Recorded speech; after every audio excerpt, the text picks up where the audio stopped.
let's get back to our first keynote for today. It is going to be John Knights, who will talk to us about developing leaders for the 21st century.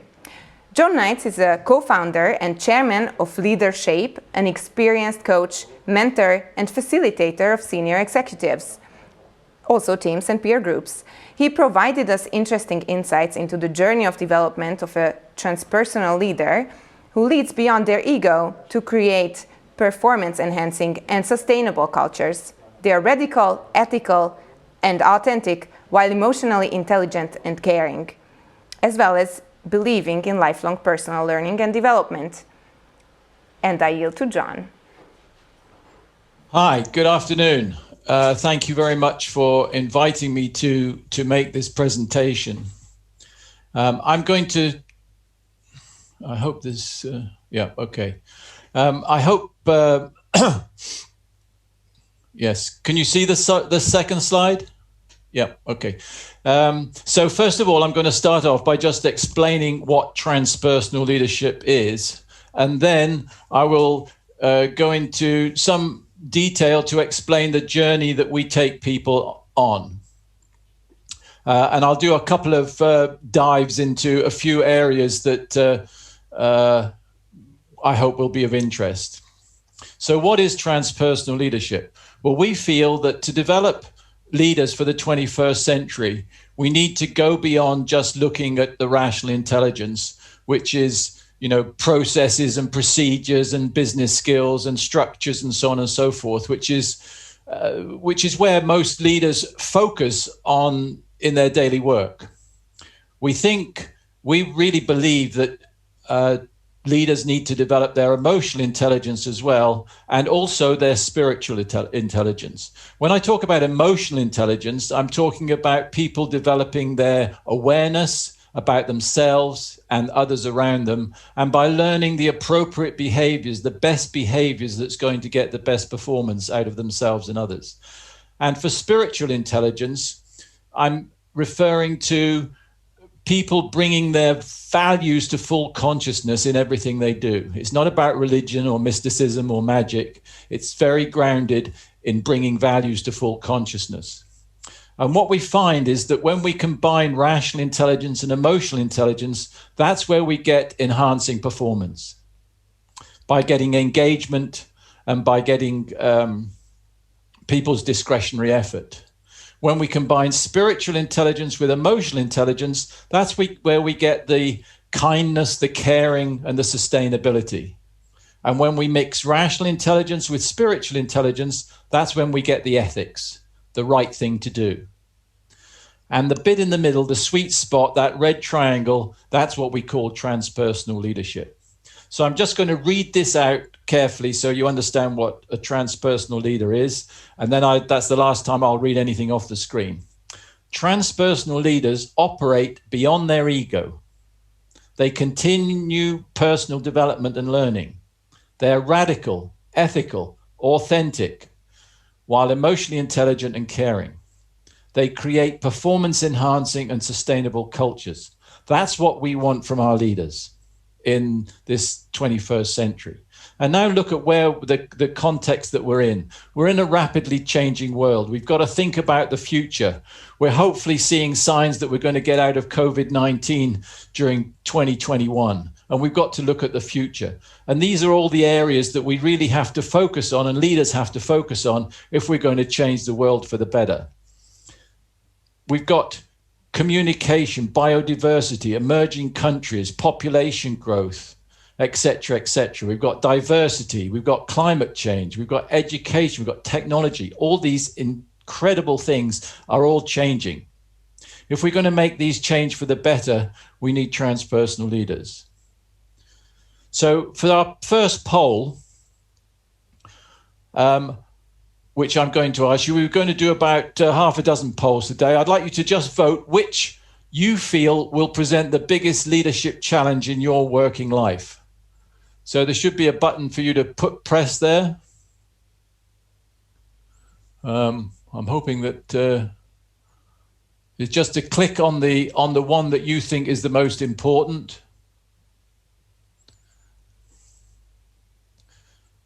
if you're in the hop-in, you must be in the hop-in. On the right-hand side, there is a poll button that you can click on at the top, just to the right of chat. If you click on the one that you think is the right, then we'll get the right. We'll see. You should be able to see your own answers once you vote. Not only you should be able to see the overall answers. So we need everybody to vote. We've got hundreds of people listening in, and it would be really good if we can get the votes. But we have to do it quickly, otherwise we won't have enough time to complete the presentation. At the moment, we've got about 50, about a quarter of the people have voted so far. So if you can please go to that, to the poll on the right-hand side of your hop-in page, replaces the chat column.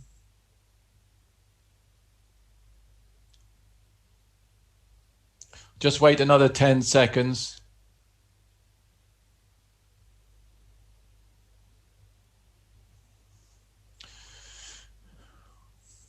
Okay, so what we've got here is the answer is that most people think that multi-generational organizations will have the biggest impact, which is very interesting. And the second highest is social attitudes. That's ahead of artificial intelligence, globalization, or climate change. So we can see that the audience today really feel that it's the combination of different generations working together and the social attitudes that are going to have the biggest impact on leadership in your working lifetime. Okay, so let's finish that one and let's move on.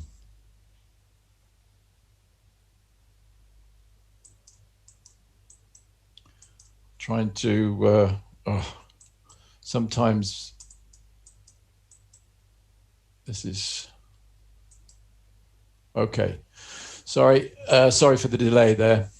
So this is often the way that we humans think, particularly leaders. They think of changing the world, but no one thinks of changing themselves. And the real thing is that in life, if you don't look at changing yourself first, then it's very difficult to change the world. So this is focused on how do we change ourselves, okay, rather than what we do to other people. And I just want to give you briefly how the journey works. If we look at the left-hand side of this chart, we can see that business and organization skills, strategic thinking, vision and direction are the typical things we study at business school, university, when we first start our careers, etc., etc. And this is often where the real focus is. But what we need if we're going to progress as leaders is we need to move to the right, and where emotional intelligence lies here, we need to develop our behaviors and our leadership styles and being able to shape culture. This is what we call Real One, which is our intermediate journey in the area where we really get into in developing transpersonal leaders. And from there, we move into the ethical intelligence or spiritual intelligence area, which is our advanced part of the journey, where we focus on values and ethics and judgment. And then we look at thinking and working beyond the ego for the greater good and embedding ethical cultures. And that's where we want to get to become a transpersonal leader. Another way of looking at this is to see the 17 steps that we take people through to become a transpersonal leader. The first 7 are very much oriented towards emotional intelligence, where we get to the intermediate stage of robust emotional aware leadership. And then we take people on the advanced stage, which is primarily developing the spiritual intelligence, which gets people to become radically ethical, authentic leaders. I'm just going to dive today into a couple of these areas just to give you a sense of where we're going with this. So the hierarchy of intelligence is to remember the first is the rational intelligent logic. This is something that we are born with. We're already born with our maximum potential. We can't rewire it. Most of us never reach that maximum anyway. But one of the things is that we can only get up to our maximum level. However, with emotional intelligence, which are behaviors and awareness, we're able to develop this throughout our lives. We're able to rewire our brains to increase our emotional intelligence in the same way that we learn to drive a car or learn to swim or ride a bike. And then in the spiritual intelligence, which is ethics, values, etc., we're only able to use this effectively by bringing our values to full consciousness. So this is the hierarchy. Based on that, the intermediate level of our journey takes us through awareness, managing emotions, leadership styles, etc., and we become a robust, emotional, aware leaders. And in the advanced, we focus on spiritual intelligence, etc., etc. I'll leave you that slide you'll get in the recording. So this is how we're going. This is the circle that we go in transpersonal leadership. We start with awareness. We move into behaviors. We increase our consciousness and develop and use our values. So let's have a look at a few steps in the intermediate level. First of all, we have to remember that basically we were born with the same brains as Stone Age man. Okay, that's very important to remember. There may be some small changes that have happened over the millennia, but not very many. The reason why we are different as adults to Stone Age man or woman is the experiences we've had through our lives, who our parents were, how we were educated, what work we have, etc., etc., who our friends were, which country we were born in, etc., etc. And all these have actually, by coincidence, by luck, by serendipity, rewired our brain. And most of that has been done reactively. What we are suggesting is in the transpersonal journey that we take control of that. We become more proactive about rewiring our own brain to accelerate our development. Here is a typical way of how our brain works in terms of how we react to emotions. First of all, there is the stimuluses from our senses, our vision, our touch, our hearing, etc., that come into the part of the brain called the thalamus. And the Stone Age part of us, our default, wants to go fast into the amygdala, which is where the emotional response comes. So you can think of a typical situation that somebody comes along and says something nasty to you and you want to punch them on the nose. But you know that if you do that, your prefrontal cortex, which is uniquely developed for human beings, will tell you, hey, wait a minute, if you do that, then maybe that person will punch you back twice as hard, or maybe all his friends will come and help him to punch you and beat you up. So maybe it's better not to do that. And this is where you have to take that moment and think more slowly and more considered. And this is the rational brain basically taking over your immediate emotional response. And it also sends impulses to the hippocampus, which is where our memory bank is. You know, what has happened in the past? What happened last time we punched somebody on the nose, etc., etc. And that feeds back into the amygdala and makes our response differently. So that, in very simple terms, is about how we can slow down our emotional response. Of course, most of the things are not as dramatic as being physically hit. They're more insipid things, more things that are going to be, that somebody said something not very nice to you. You feel that your confidence has been set back by what your boss has said to you, etc., etc. So this is a very important thing to learn, to be able to think before you act when there's an emotional response.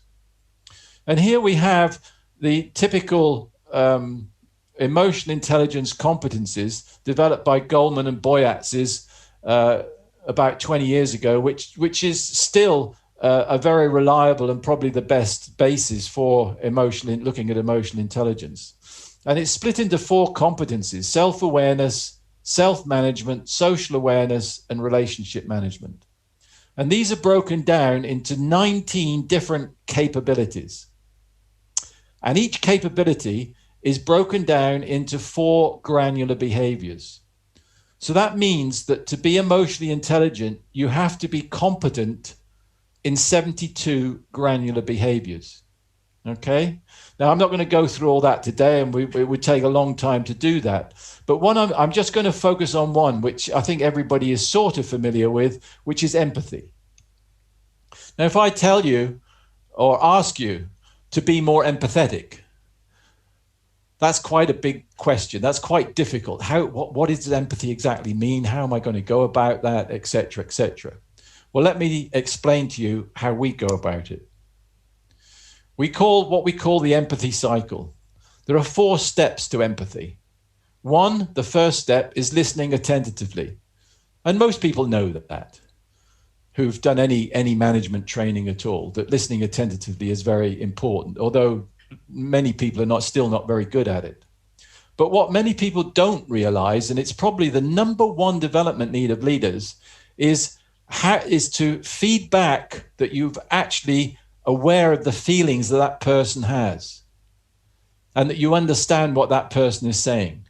So we often listen, but we more often than not, don't feed back. The third stage is to identify the reason for that person's perspective. What is behind what that person is saying? And then to feed back that we understand what that person is saying. So that's what empathy is about. And if you go back to the other 18 capabilities, each one has this kind of cycle. So if we look at empathy, it's not about sympathy. It's not about agreeing. It's about understanding and going through these 4 simple steps. Everybody can learn these steps. Whereas if you say to somebody, you've got to be more empathetic, it feels complicated. Now, what this leads into is it leads into 6 leadership styles: visionary, coaching, affiliative, democratic, pace setting, and commanding. And we see in organizations that pace setting and commanding are the 2 that are used more than any other. There may be a bit of visionary, but what we don't see are the sort of softer leadership styles like coaching, affiliative, and democratic. Coaching is probably one of the most important. Now, the thing is that each of us probably has one preference, one style that we're good at. We might have 2 styles that we're good at, but very few people have all 6 styles. So that means that if you're going to learn to have this full repertoire of leadership styles, you need to learn and improve a number of granular behaviors that aren't natural to you, that are not your default. And this is why you have to or should be focusing on rewiring your brain. And it's a lifelong thing. This is something that doesn't happen overnight. It's something we have to work on for a long time. But coaching is probably the one that all of us should really learn to do. And I know in previous presentations in this event, people have talked about using the coaching style. But using the coaching style just does not happen on its own. You have to learn to use the coaching style. There is a process there, and it can be, it's counterintuitive, but it's fairly easy to learn if you know the rules. But you have to practice it. You have to practice and practice. And that's the same with all these granular behaviors to change, is you need to practice. Just like learning to drive a car. You don't get into a car and drive it after 5 minutes. It takes you maybe 6 months of lessons. It's the same thing with learning new behaviors. And what these leadership styles enable us to do is to develop a culture. As a leader, we can use these leadership styles to develop a culture. As I say, one of the most important is the coaching style. And the leader has to set the climate, which is the values and the way we want, the integrity, doing what you say you'll do, etc., etc. But it's really the employees, the people who work in the organization who develop the culture, not the leader. The leader provides the environment for the employees to develop the culture. And then it's the culture that allows us to get this organizational performance through people making discretionary effort. And finally, on culture, we split culture into 4 parameters: power, structure, achievement, and support. And the darker color columns is the level at which we see each of these parameters in a typical organization. Whether it's private sector, public sector, not-for-profit, doesn't matter. Most organizations are dominated by power, followed by structure, and then achievement, and support is the lowest. However, if we ask people, and we've done large studies on this in our taking data from our culture surveys that we've done with many different companies, we find that if you ask people what is the ideal culture, they come up with the blue, where achievement is at the top and power is the lowest. So it's almost opposite to how organizations are. Now, why is that? The current typical culture is based on history. It's based on where we've come from. The ideal culture is based on our humanity, what human beings want. So the challenge to leaders is, how do they get from the typical culture to the ideal culture? Because that will improve performance. And we've seen that where organizations do make that move, their performance improves. So let's have a quick look at the advanced level now. Here we've developed what we call the 8 integral competencies of leadership, where we see that split into IQ, intellect and logic, personal preferences, self-awareness, self-management, social awareness, relationship management, which are all the emotional intelligence ones that we've just talked about. And then finally, for the advanced level, the spiritual intelligence components, which break into 2 areas: personal conscience and self-determination. That's what we're going to focus on now. So we split values into 2 areas. And bringing values to full consciousness. Personal conscience values. So this is about who I am. And you'll see this is a list. This is not an exclusive list, but this is the list of the most common values that leaders have when they've completed a transpersonal leadership program. And what you'll see is there are a few that are very that you'll notice and expect, things like trustworthiness, conscientiousness, truth and honesty, excellence, integrity. But some of the ones that are perhaps not so familiar with, or we don't focus on so much, but which are very, very important as leaders, are things like fairness, humility, vulnerability, patience, forgiveness, and love. These are the things that we often need to work on. And then we have the self-determination values. So this is perhaps the most important area for leaders, self-determination values. So this is about not just who I am, but what am I going to do with who I am? You know, on the personal conscience values, you could be a hermit in a cave. But if you're going to do something about it as a leader, you've got to focus on the self-determination values as well, not just for yourself, but to ensure that you provide the environment for all the people around you. Courage, resilience, aspirations, and note here this continuous development. This is so critical. Too many leaders, when they get to the top, they stop learning. They just want the status quo. Never stop learning. Moving on. Okay, so what drives you? Let's have a look at that. So this is the next poll. I want to go back to the polls on the hop-in and start to vote. And I want you to vote on which is the main driver of these 4 for your ego. So please vote in the way that you did before. Go on to the right-hand side of the of the screen in the hop-in and choose between the four. Not getting many votes at the moment. Okay, here they start to come now. So if you can find the poll column on the right-hand side, same as you did before. It's between chat and people in the top right-hand corner. If you click on that, you'll get the poll.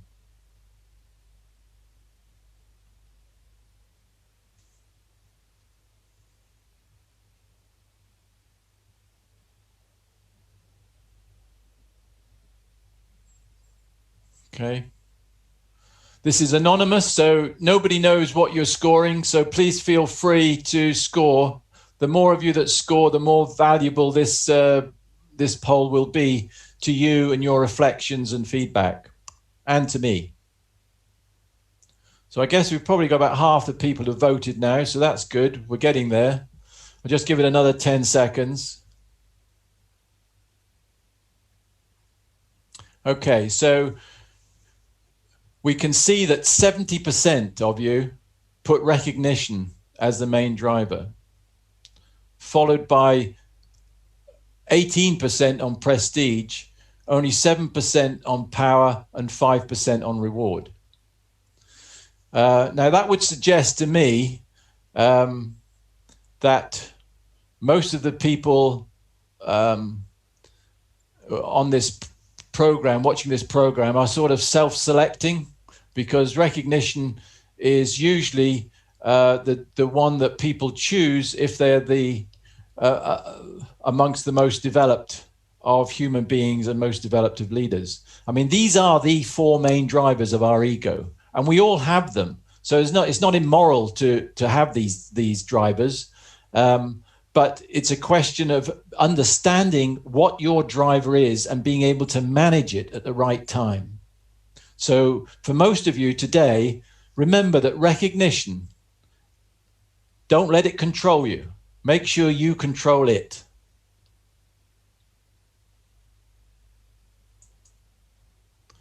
So the next slide shows that this is about leading beyond the ego. So you can either think about your personal ego and leadership, where you're thinking about the things that are good for you, or you can be transpersonal and you can think about the interests of all the stakeholders. This is what leadership is really about. It's about being able to manage what is good for you versus what is good for all the other stakeholders. That doesn't mean that you should ignore what's good for you. Of course, you've got a career, you've got a family, and so on and so forth. But as a leader of an organization, at whatever level, you're actually being paid by that organization.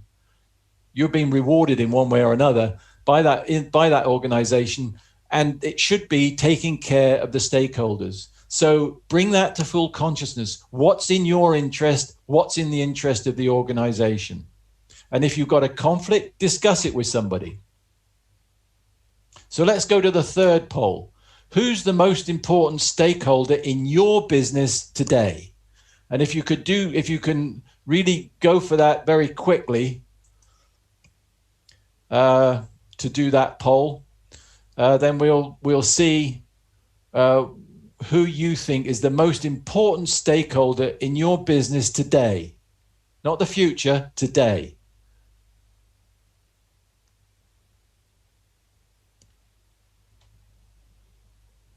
Okay, we're starting to vote now. That's great.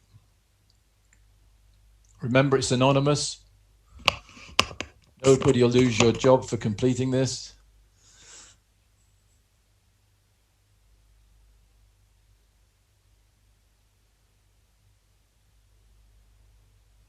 We've got about 25% have voted so far. Maybe we can raise that.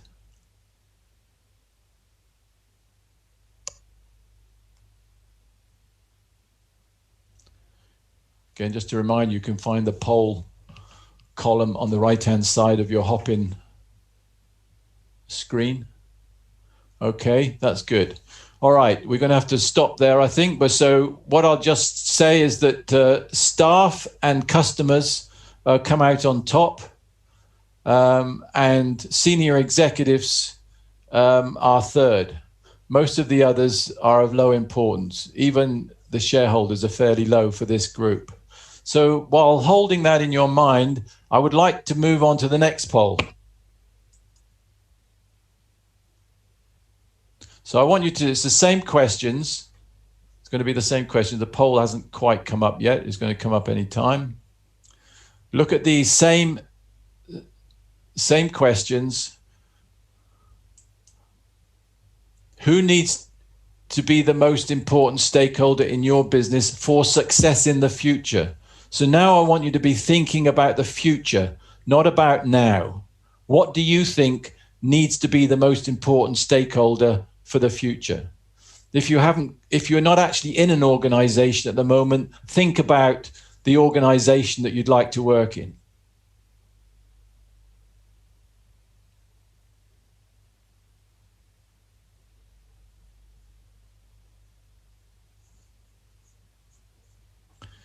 Okay, we've got about 25% completing that.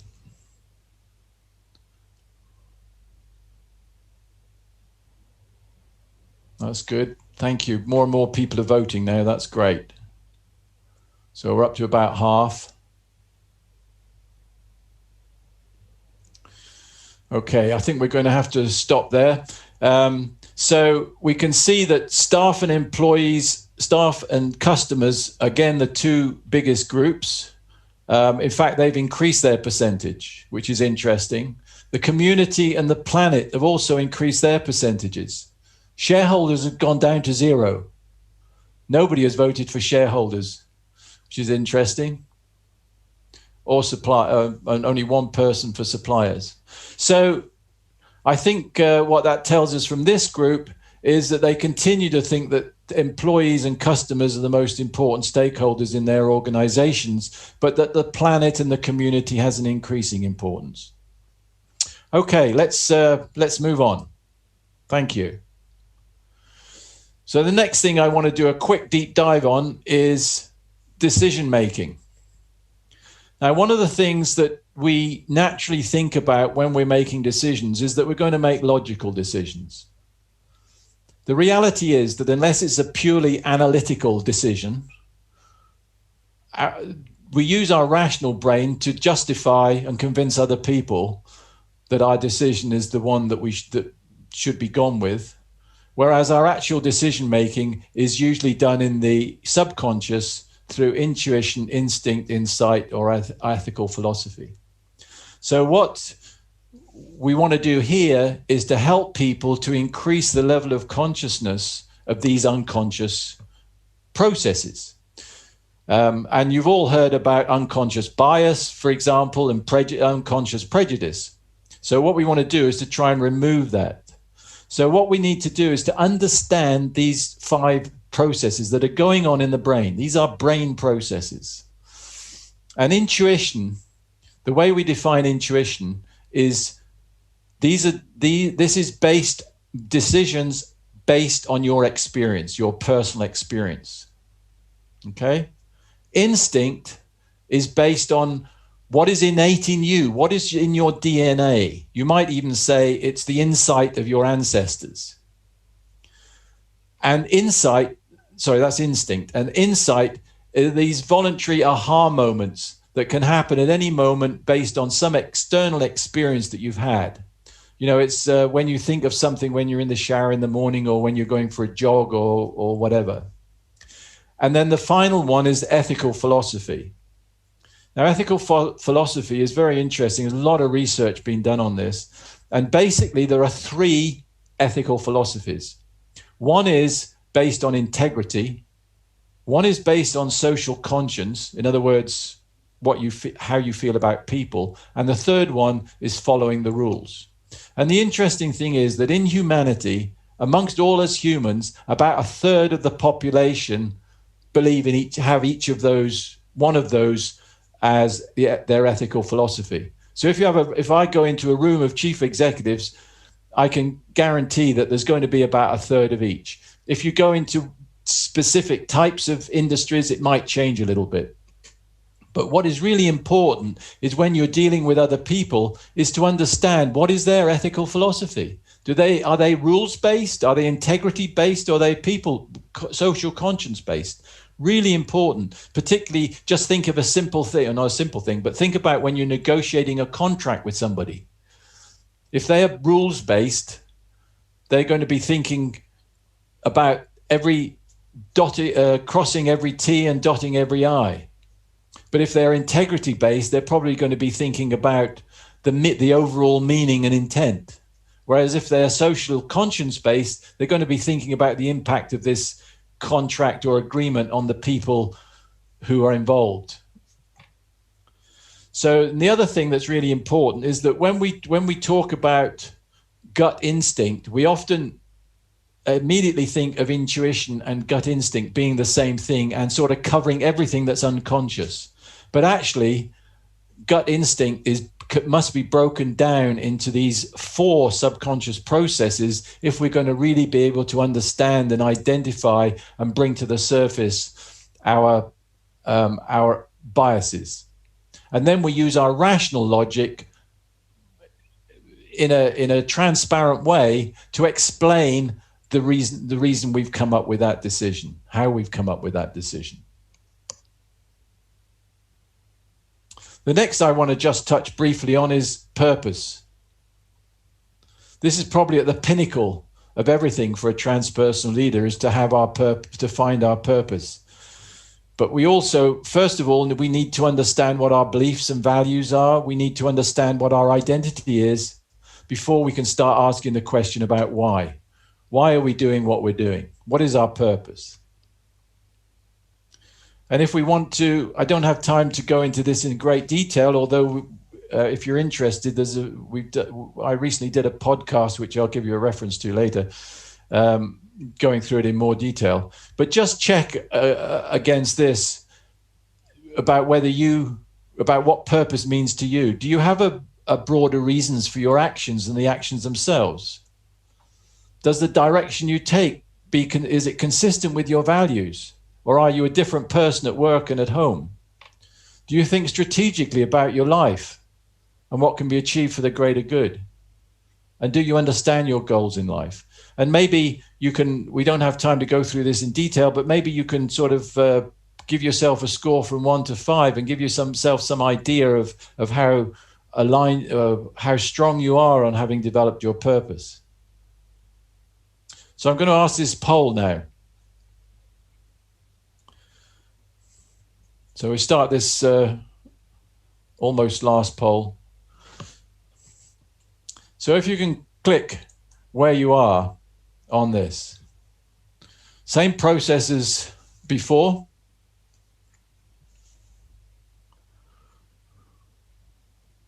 Again, it's anonymous, so you can be honest and not worry about what anybody will think about it.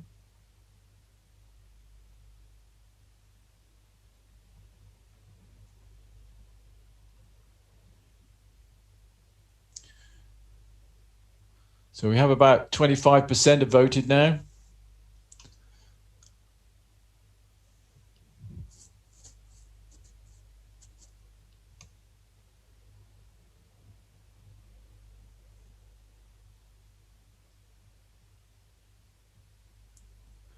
Okay, that's great.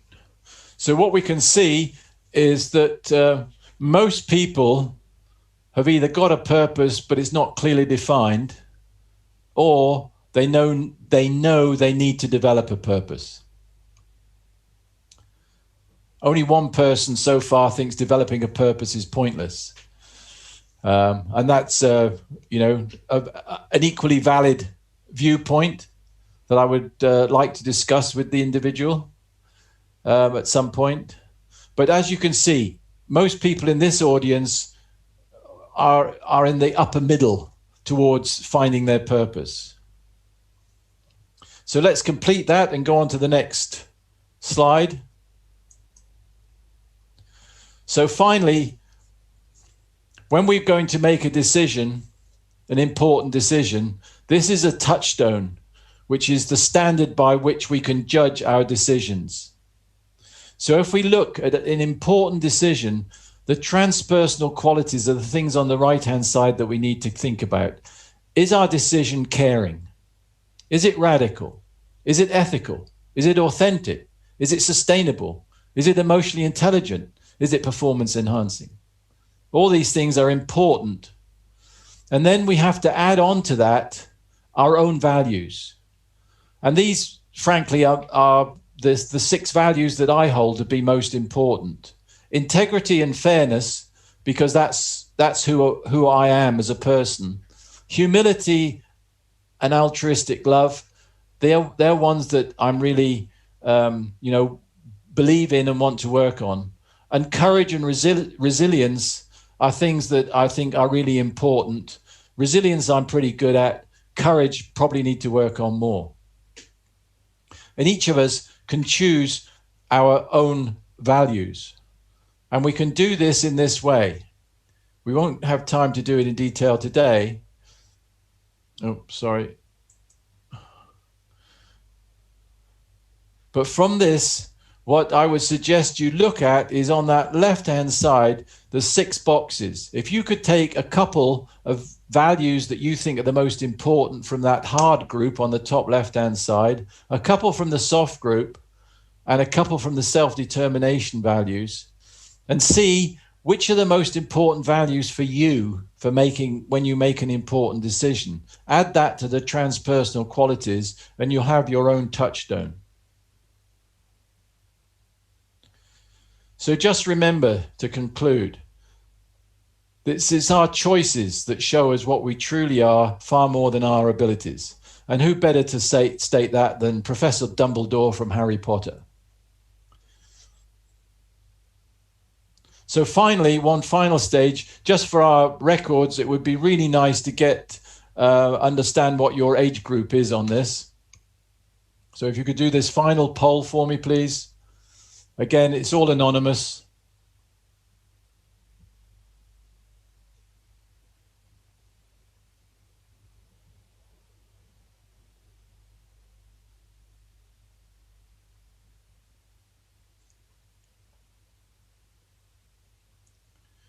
Okay, we've got 30% voted now. I understand there's a 15-second delay before we actually see it from when people vote, so it's worth you keeping voting. We're over 50% now. So we can see that the biggest group is in the 31 to 40 age group, which are people who are really sort of focusing, I would imagine, on developing their careers still. And the next largest group is the 41 to 50 age group. People who are fairly mature, probably know what they want to do, and obviously as they're on this program and this course, they're still looking for personal development, professional development, which is great. And then we've got a few people in the under 30s, which is also very good to see. Okay, thank you very much for that. So if we can finish that poll and move on. And that's basically brings me to the end. I'd just like to mention that we've got this excellent book called Leading Beyond the Ego, which can take an individual through the transpersonal journey. We've got our live podcasts, which come out every 2 weeks, that are about transpersonal leadership, interviewing people who are very knowledgeable about the subject. There's my LinkedIn connection. I'd love any of you to connect with me directly on LinkedIn. And here we have a link to a series of white papers that demonstrate transpersonal leadership in action. So with that, thank you very much. And I'd love to answer any questions. Thank you for that excellent presentation. I want to share with you that about a couple minutes into your talk, somebody already said this is a brilliant presentation. So what I am seeing is that our audience was very much engaged with what you had to tell them. I have a question that came up in the poll, which I think is very exciting. What is your personal purpose? What is my personal purpose? Right. Aha. Yeah, you thought that's a good one. Now, my personal purpose in life is to help individuals to become better leaders. so that they can actually help change the world. I can't change the world by myself, but I want to reach out and help as many people as I can to do that. That sounds like it's really in line with what you're doing with your life. So I guess that means that you are a fulfilled leader because you're working through to your purpose. Would you say that? If I could just say on that, I don't think anybody, I wouldn't like to say anybody is a complete transpersonal leader. I think, we're all working towards becoming transpersonal leaders. I think every human being is a work in progress. And that's why I think continuous learning is so important. I love that. Actually, where you started out the presentation really resonated with me. I work as a coach, and we always start by saying, we can't deal with anybody who is not here. We can only deal with whoever is in this room. So really making sure that people are becoming more aware of what they are and how they are feeling is just like an enormous process. I have one question for you that I wrote down here when you were talking about values.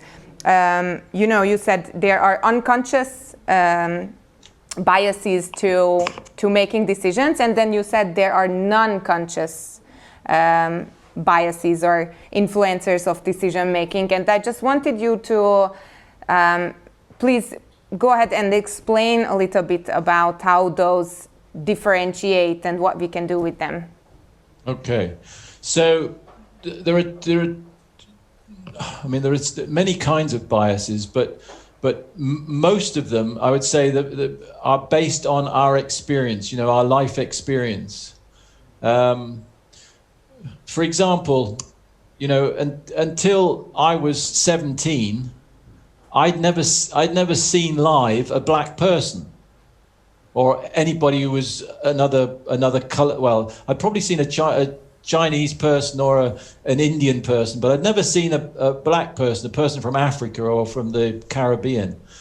And if I think of my family, when I think back, there was a real prejudice about those people. And at that time, it was an unconscious thing. It was only when I went to university and I started to play basketball. And in the basketball team, there were several people who were a different color than me. And it was only in getting to know them that I realized that they were equal human beings to me. I mean, it's a horrible thing to have to say going back, but that is an unconscious bias. And I think we all have them. And and I think that, and I would hope that I've developed myself as a human being so that, I don't think like that anymore. And when I see my children and they have a different attitude because they were brought up in a different time. And my grandchildren, they think even different. They at least from what I've seen, they don't even notice the diversity anymore, which is great. I mean, it shows us progress is being made. Right. Thank you. Thank you for that. I can see that a lot of people are sending us claps and just congratulating you for being so thorough with your presentation. Here's another question. Do you see benefits to the personal life if somebody is developing as a transpersonal leader? Oh, absolutely. I mean, I think that, our focus is on leaders because that's where we believe we get the biggest bang for the buck, if you like, at least in the short term. And myself and my colleagues, we are experienced leaders, so we're able to work in that context. But I believe that the essence of transpersonal leadership, of the emotional intelligence and spiritual intelligence, is important for everybody. I mean, if I had to wave a magic wand, I would make it mainstream for 4-year-olds, to go together with reading, writing, and arithmetic. If we had the social skills and the consciousness of our values from that early age, then I wouldn't have to be helping leaders because they'd already have it.